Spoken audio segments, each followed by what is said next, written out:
So it was interesting. I was listening to his video. It kind of sold me on the whole idea of this affordable, I think it was like a $300 unit. I like to know where people stand so I know how to treat you accordingly. They be trying to do it, I'm just doing me. I be working hard and they just want it free. Look at how I'm whipping, so they tripping now. Take away the fake, you see the difference now. Be competitive with yourself.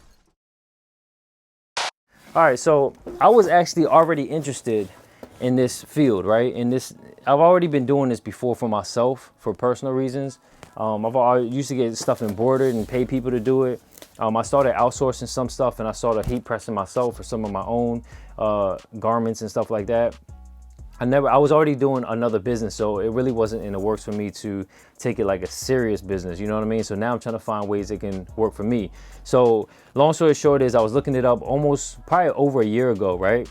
I was searching on YouTube, like you probably even found this video, and I found the Reyes guy. And the Reyes guy was talking about affordable machines because he was doing like decal business and shirt business and stuff like that. So it was interesting. I was listening to his video. It kind of sold me on the whole idea of this affordable, I think it was like a $300 unit. And the problem is I used to use PCs exclusively when I was doing music. And then I jumped to Mac everything back in like 2012 basically, and I never looked back. And now it's for music, any type of audio work or video, photography, anything you can think of. Everything is Mac based for me right now. I don't like going back and forth between Apple and PC, back and forth. I just don't like it. It's annoying because some things are slightly different. And when I get used to something, it's just like a stumble in my workflow to have to go back and forth. So at this point, I'm never, at least far as I can help it, I'm not gonna order another PC. I just don't want one. So the thing of it is, I was about to order the vinyl cutter that he suggested with his link too. The problem is, I didn't find this out. I'm glad I didn't just jump the gun and just start ordering things, because a lot of times some people do that. I like to do my research. Now it's not to slow myself down, but I really want to know what I'm getting myself into, you know what I'm saying? And I haven't even got my foot in the door yet. Personal use is how I'm kind of carrying it right now, so I'm not putting too much pressure on myself. But if I find that it has some value outside of my own personal uses, I'm definitely going to try to profit off of it and turn it into some sort of small business here and grow it to something bigger. But I got to know what I'm doing first before I go and start investing crazy types of money into something like this. And I suggest you do the same thing, because a guy I used to be cool with back in the day, shout out to you if you happen to be watching this, he tried to introduce me before into investing into something for cutting tint and big vinyl signs and stuff like that. And I just didn't know enough about it back then to be that interested in it, so I kind of like let it go, you know what I'm saying?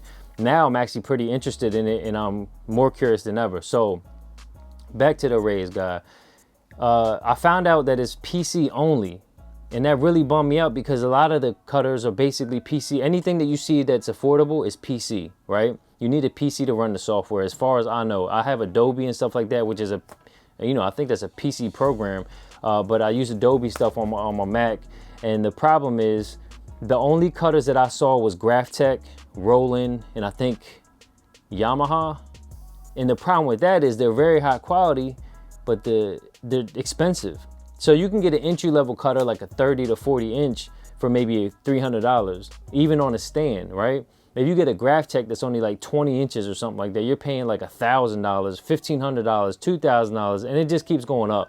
So my whole thing is like, I don't really know what I'm diving into at this point. I don't know which one is good, which one is not. Even though they say Graphtec is real good, I saw a lot of bad reviews actually, which kind of makes me very weary. And this is exactly why I don't want to buy any secondhand electronics, because if you spend that money and you buy it and then you're stuck with it if something happens or goes wrong, right? So that's kind of like something I'm like real weary about. I don't like secondhand things, especially electronics, because sometimes electronics, you can't, even if the surface looks nice and pristine, something in the inside could have been shaken up or loosened up or messed up. You know what I'm saying? Like I just dropped this box a couple seconds ago. Oh damn, about to break the print already. It is padded, but I did drop it. So I mean, what if I messed something up and then sold it and said it was brand new? I just opened it to look at it. You always see ads like that on Craigslist or wherever else, and it never makes sense, right? So anyway, let's get to this joint. One thing I do like about this, because I'm not gonna lie, at first I'm always like, you know, the bigger the better kind of thing. So when I first saw this, I was kind of like not impressed by it. I kept thinking it was like one of those people who stay at home or have home businesses. They do crafts and stuff like that with their kids or just for fun or hobby. I felt like that's what this machine fell into place, as far as how I viewed it, you know what I'm saying? But this is me not knowing too much about it. And sorry if I'm talking fast, I just gotta hurry and get out of here. So I'm trying to speed this up, and let's just cut this open real quick. One thing I do like about this is very small, it's compact, it works with my Mac, it works with a PC, and I can pretty much put it wherever I need to put it. It's the size of a small printer basically. So I just wanna basically make this a quick unboxing. Yeah, you have the power cord, you have a traditional USB on the side, and you have this right here. As far as I know, this opens up and you can put the roll inside here, or you can feed it with that piece of paper thing I showed you. And I saw another cool feature with this particular version. The Plus has a cutter right here, I believe. So when you have the vinyl hanging out, to cut it easily, it's like you slide it and it just cuts it kind of like a paper cutter, or have a Westcott titanium bonded paper or whatever slicer thingy or whatever. It is kind of the same concept. So that's pretty cool. So if you think about it, so if you look at this Nike shirt I got on right now, this shirt is doo-doo. This looks like I could have probably made it. More than likely, whatever I'm going to do with this, I could probably just recreate something very similar. The only difference will be something that means something to me and not this bozo shirt. So nothing's wrong with Nike. I mean, I wear Nikes all the, damn, look at that. I wear Nikes all the time. I got so many Air Maxes. These right here are like the, you know, the dual material. But I got so many pairs of these.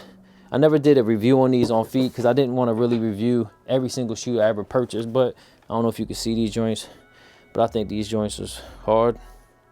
Just got to wear it with the right stuff. I don't know if you can see it.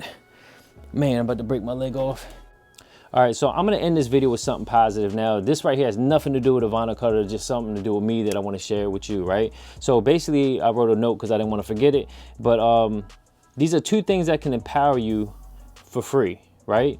So the power of consistency. I should have made this another video, but I'm not. The power of consistency is basically, it doesn't matter if you're putting your consistency in your workout regimen, consistency in your faith, consistency in being a hater, consistency in being a complainer, consistency in being a go-getter.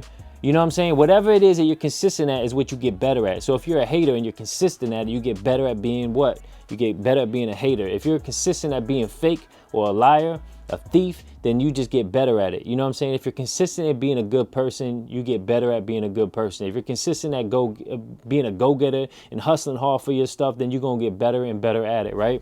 So that's something I just want to leave you with, because that's something that you need to take heed and exercise and practice, just like anything else that you do in your life. The more you do it, the more you get, the more you go through it. The more you do it, the more you go through it, the better you get at it, right? The other thing I want to say, I kind of did a video on this, but I'm going to kind of sum it up really quick. If it's not in your business or it's not in your interest, stay out of it. Don't go talking about other people unless it has something directly affects you, like you're defending yourself. Just mind your business, basically. Stay out of it, okay? Quick summary. Never down somebody else to make yourself look better. All you do is look like a hater. And if you're a hater and you keep hating, I told you about consistency, right? All you're doing is being a better hater. Stop doing that. You're not helping yourself in your whole purpose. So you got to reevaluate yourself, slow things down. The virus is going on right now. It slowed everybody down. Think about what your purpose is and what you're really trying to do. If you're trying to be a professional gossiper, a professional hater, a professional whatever it is, then you need to do the opposite. And if you're a go-getter, you're not even worried about the people beside you. You're not worried about people that you're calling people, like people, you're not worried about calling them snitches. You're not worried about who's making better music, or you're not worried about who has better tutorials, and you're not worried about the next person. You're so busy and focused on yourself that that's all you're worried about, right? Not in a selfish way, but in a growing way. Something that is basically a consistent thing that you need to do with yourself. You just got to find yourself, or ask yourself, which way do you want to go? The positive route or the negative route? And that's pretty much it. So I'll catch you in the next video. Make sure you do everything at top level, at your top level. And remember, you're only in competition with yourself. So make sure your next move is your best move, or at least your better move. Until next time. All right. Oh, next time you see me, I'll be wearing my own shirt. All right.